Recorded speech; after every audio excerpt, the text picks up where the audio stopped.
Hey, y'all, it's your favorite Unc. Make sure you hit that subscribe button down below to Nightcap YouTube channel so you never miss a single live stream or video of myself, Ocho, and Gil. Remember, Nightcap doesn't happen without you. Make sure you hit that subscribe button. Thank you. The Celtics moved to 20-0 at home this season after beating the Spurs.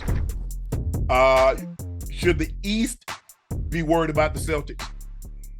I mean, they are, right? You know, this team has been Tatum and Brown.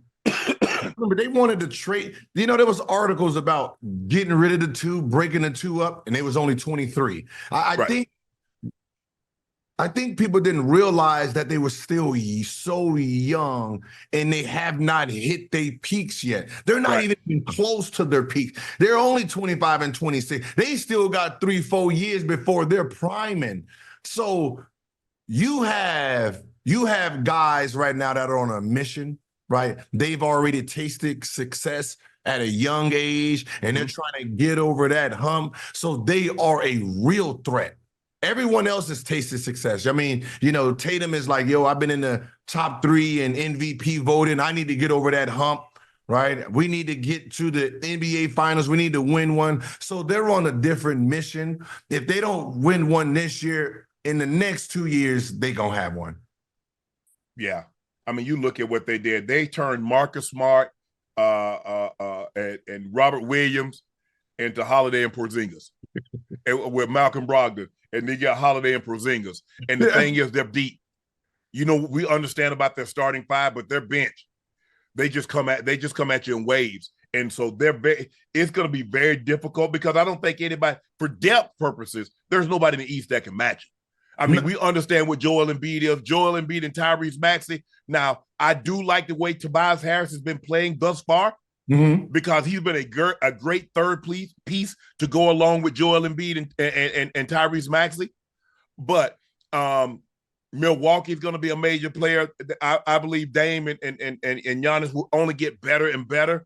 But right now, I think it's the Celtics that are clearly the best team in the East. With Porzingis, Tatum, Holiday, Brown, and Derek White, because this is the Derek White that we saw early in his career in San Antonio that everybody was saying, okay, man, this dude here, man. Because you remember that series he had against the Nuggets? I think it was the Nuggets. Yeah. And I think he was like a first or second year player, and he went off.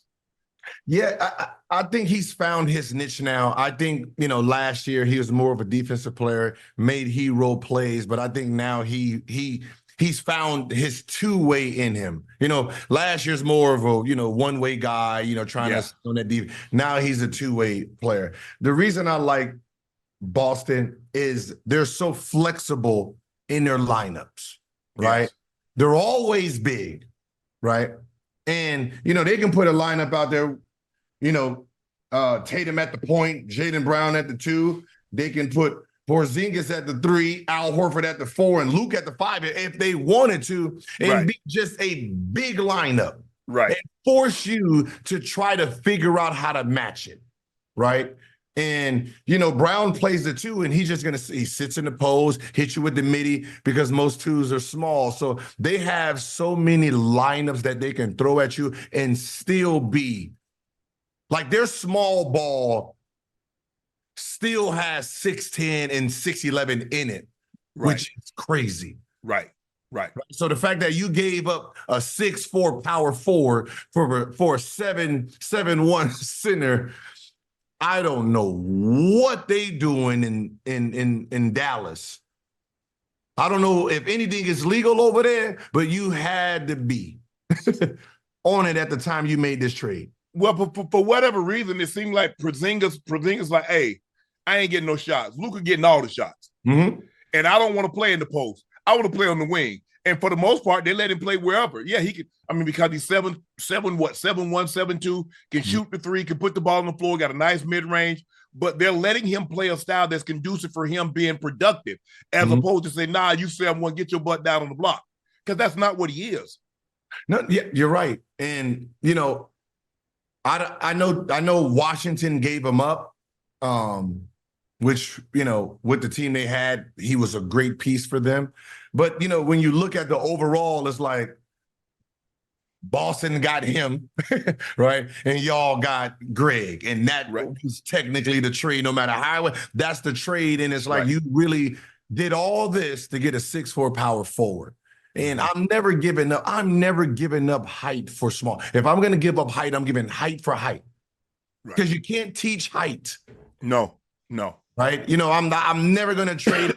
I'm never going to trade my big for a guard unless my big has no talent and I can trick somebody to take it to get a high level player. But I'm not going to trade a talented big for some guard. That just sounds dumb. Yeah, I mean, Porzingis, for whatever reason, I mean, he's been an all-star, but for whatever reason, he didn't catch on. I mean, I don't know, him and Luka, for whatever reason, it didn't work. And like you said, he went to Washington and then they moved on. But when you can turn Malcolm Brogdon, Robert Williams, and Marcus Smart into Holiday and Porzingis, you won that trade. You won that trade. You won that trade. Because it doesn't look like Robert Williams is ever going to be the same since he tried to come back and play on that knee. He looks gimpy ever since. And so I don't know if you're ever going to get the Robert Williams pre-injury, because I thought he was a tremendous defensive player. Yeah, what's so funny is we got to watch them Celtics, boy. They've been some guys injured. They've been trading some bad product.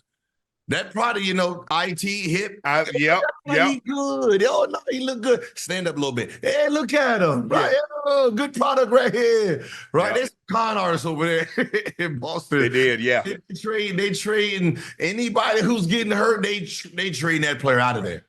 But to see, the thing is, the players are playing hurt. Yeah. And it's hurting their value. Isaiah Thomas played injured with that labrum in his hip. He was never the same. No. Robert Williams tried to come back early on that knee. He's never been the same. And if I'm not mistaken, I think they had to go back in the knee again. Yeah, man, listen, you're athlete, right? You understand. We get hurt. If we can play, we were taught, if you can give 25%, 50%, that's better than his 100%. Yes. So we go out there 25, 50% to help the team, not really hurt ourselves. The person that we're guarding is coming 100%. He don't give no crap about our 50%. Nope. And we end up hurting ourselves because we're trying to stick somebody that's coming 100 when we're at 50. And that instead of just getting healthy and then going out there giving 100%, we feel that we can still play this game being half the person we are. Because the thing is, Gil, we might help the team, but we hurt us. Yes. Because that's what happened. IT playing, it helped the Celtics, but it hurt his value. He didn't get that $100 million contract that he was supposed to get because the guy wasn't an all-NBA player, an all-star player. Yeah. But after that injury, he was never the same player. The same thing with Robert Williams. Unfortunately, I don't know if he was ever going to be able to parlay what could have been. And that's what we look back now and says, what could have been? Yep. And that what could have been mindset.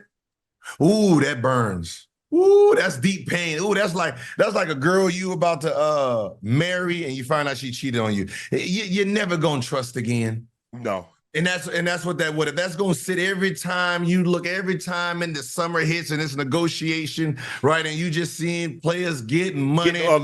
Every time you drive by the Bank of America and you see somebody deposit, that shit goes Steve. I was better than him. It's kind of like the Schroeder. When he turned down 4 for 84, you're looking for 100. And I said at the time, bro, what makes you think that you're capable of turning that down? You don't know. You don't know what's out there. I know he ain't getting that again. Yeah. Oh no, yeah. But listen, when you lose it, you lose it. There's no getting back, right? No. It takes guaranteed money. It's yours. Yes. Right. It's yours. So for you to make that money back, 84 for 4 years. Whatever deal you do, you got to make sure that in 4 years, it was 84 million. If not, you lost. You lost. You lost. Yeah. He's never going to make that up. He's not going to be able to play enough years to make that up because he got a decent contract. I think he got 2 for what? 2 for 17, 2 for 20, something like that. But the previous deals were all minimum. Yeah. Where here he could have been on he could have been in the second year or the third year of an $84 million deal. Yeah. And that's the thing. Now, Mm-hmm. now, Gil, those minimum deals, you're like, okay, cool. I play for minimum. I already made my money. The problem is we look at he would never make the 84. The 84 is not what you lose. You losing the 84 for 4, right? And in that same year, you signed 3 year 19, right? Right. Right. So you about what? Damn near 40 million off. Well, you're not factoring the deal you signed after the 84 or the extension you signed after the 84 versus what you're. So in reality, when it's all said and done and his career is over, right? Because you got to remember, extensions off of 84 is 12.5%. Right. Right. If you're playing at a certain level versus, signing more money off of 17, you're losing $100 and something million dollars. It all adds up, even on the back end. So you're losing back end money that you don't even factor in. Right.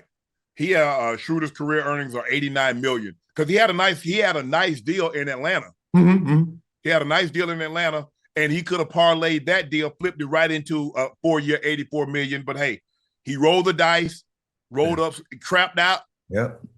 But he's still a solid player.